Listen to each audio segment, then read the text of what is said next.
welcoming you to a life of awareness. The Presence Project is excited for you to join us for today's podcast with your host, Paul Kerzner.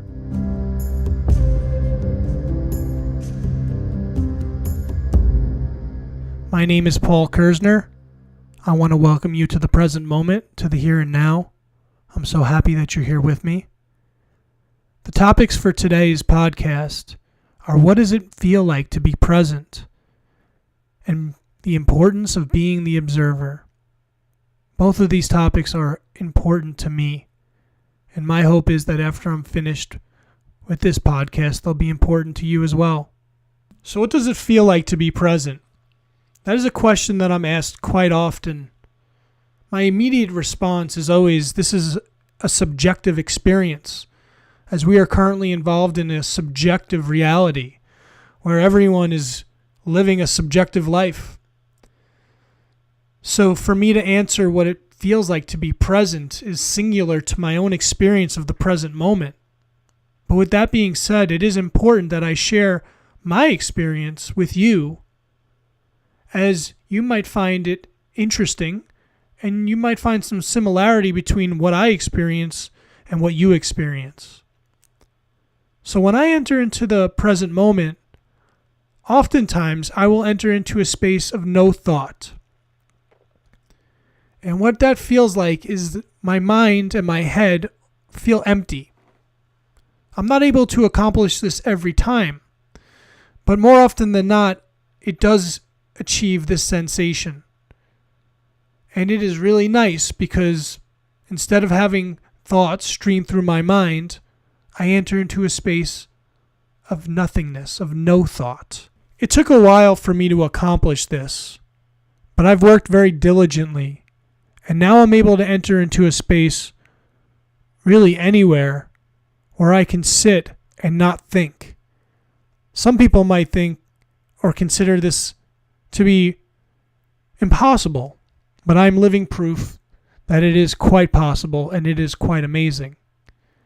And so when I enter into this space, when I am fully present, I feel truly one with my environment. The air feels more crisp, colors seem more vivid, sounds more alive, more sharp. Everything just feels better. I feel more in my body. I'm able to scan through my body and find areas of tension. And if they do appear, I'm able to release them.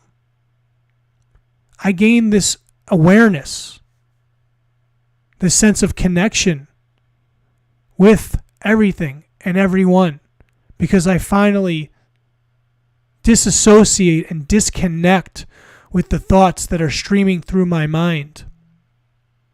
And it is an amazing feeling. It really is.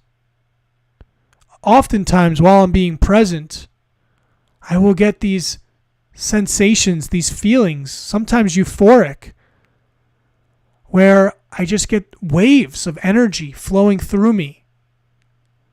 And at other times, while I'm being present, epiphanies will show up, answers to questions and thoughts that have been running through my mind that I presented to myself will magically appear.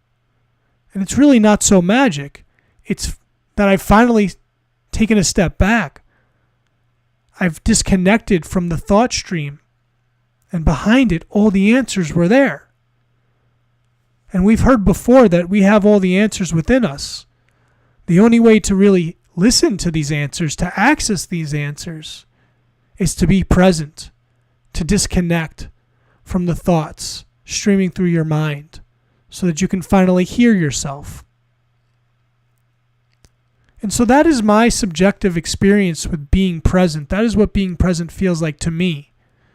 I am positive that being present will feel slightly different or drastically different to you, and that's okay. In a previous episode, I talked about the mindfulness practice. And the primary reason why I like to use the mindfulness practice in the first thing in the morning is so I can enter into this space of being present and have these experiences first thing. in the first part of my day. And so that baseline is created for me. And so that I can have this experience. And it reminds me of what it feels like, of what it is to be present.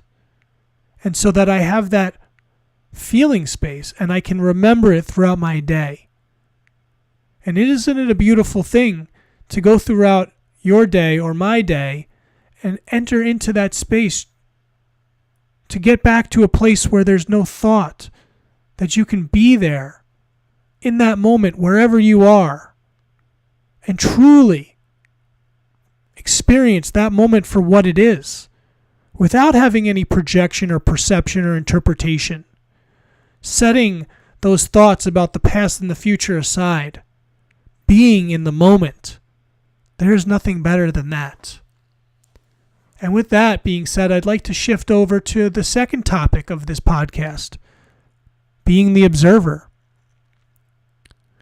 Now, when we're first presented with this concept of being the observer of our thoughts, it seems more conceptual. And it becomes at times difficult to truly understand what it means or what it would feel like to be the observer of the thoughts that stream through our minds. I like to provide an analogy, which I think you'll find helpful. We need to look at the thoughts flowing through our minds as clouds in the sky. And like clouds in the sky, they're going to pass by us. And we don't need to chase them at all. And so we become observant of these thoughts, of these clouds. And we're able to better understand them without being attached to them, without allowing these thoughts to control us, to influence us, to alter our feeling space, our emotional state of being. And so as you go throughout your day and you're inundated with thoughts, take a step back, be the observer, look at them for what they are. Most of them are not important, and you know that. And you have a choice. You can detach from these thoughts. You can look at these thoughts as clouds in the sky and let them just float on by. And so I implore you, I urge you to take this position, to think about being the observer, to understand that every thought that flows through your mind is not important, that you do have a choice. You can choose which thoughts are important to you and which thoughts you want to disregard. And through this whole process, you can use our most important question. Are you being present? Am I being present? To pull you in, to pull you back, to pull you into the here and now so that you can be the observer. Ask yourself if you're being present so that you can look at the thoughts like clouds in the sky. Ask yourself if you're being present so that you can enter into the present moment, so that you can feel your body, so that you can empty your mind. But most importantly, ask yourself if you're being present so that you can live more fully. Thank you for listening to the Are You Being Present podcast, brought to you by the Presence Project. Remember, you have a choice. Choose to be present.